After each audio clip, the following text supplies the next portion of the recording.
Bueno, mis amiguitos, vamos a ver letras que tienen sonidos iguales. Por ejemplo, tenemos aquí la letra C con la letra K. La letra S, Z y C nuevamente. Aquí escribimos los sonidos. K, Ko, Ku. Aquí escribimos los sonidos. K, Ko, Ku,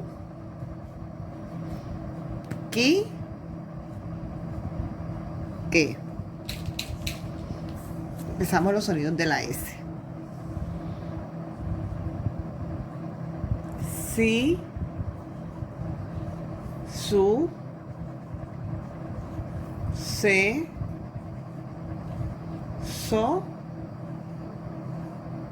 sa. Los de la Z. Sa, so, su. Y los de la C serían el sonido C, si. Repasamos. Con la C tenemos los sonidos K, Ko, Ku. Con la letra K tenemos K, Ko, Ku, Ki, Ke. Con la letra S, si, su, se, so, sa.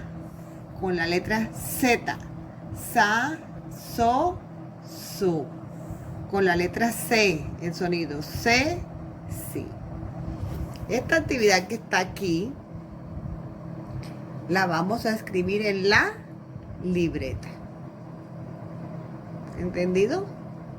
Bueno, que tengan un excelente día.